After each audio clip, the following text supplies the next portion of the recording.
Downs wanted to come back, would he be accepted? This is another situation. I know a lot of Bama fans were salty about it, rightfully so. Another guy that jumped ship in one of the worst possible moments when he could have been there for his team. From what I understand, that he had some of his brothers there. They were upset and said, you know what, there's the door. If you got any kind of doubt, we don't need you. Bye. If he comes back, is he welcome into the flock again? George, do we grant him grace? Do we embody what Marvin's shirt saying? So I'm in my feels a little bit about this. I personally don't like any of this, the structure. I don't like that you can leave and come back a few months later. I don't like that. This irritates me with NCAA, whoever making these doggone rules up or don't have no rules in place.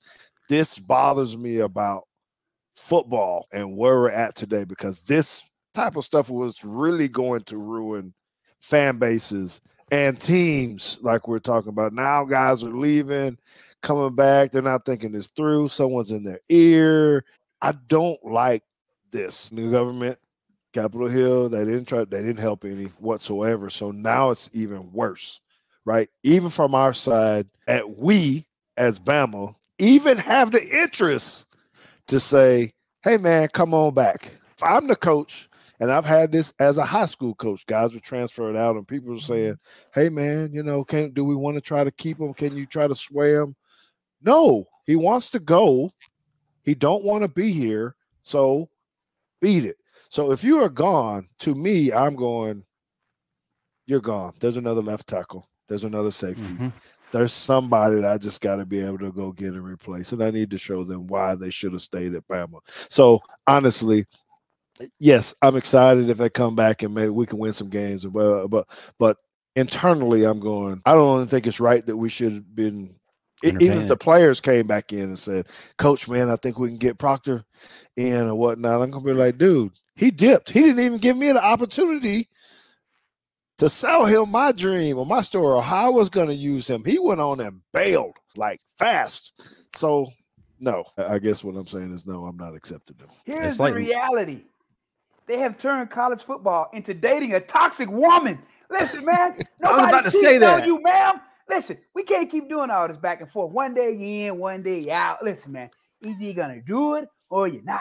And if you're not, man, you about to make me say something. You about to make me say the power of the P. The power of the P, baby. It brings you back. So I don't know what you talking about. P stands for payday. All right. P stands for payday right here. Wait, is that the same P? Is that the same P that Prince was talking about? Control? P control? This statement brought to you by TMZ. Anybody but Seth McLaughlin can come back. He got to stay where he at. He can't come back. Boom, there it is. No, he got to stay. No, I'd rather have a three-legged dog snapping the ball. At least he going to be cute. Listen, man, he need to stay where he at, okay? Don't come, no. What 3 legs you got to have, though? What 3 legs you got to have? I remember when Travaris Robinson went to Georgia. And everyone's thinking he's going to go to Georgia following T-Rob because Caleb felt like all of my connections are gone, which Freddie Roach is still here. That was a big connection for him. Robert Gillespie is still here. That was a big connection for him. Of course, David Ballou is still here as well.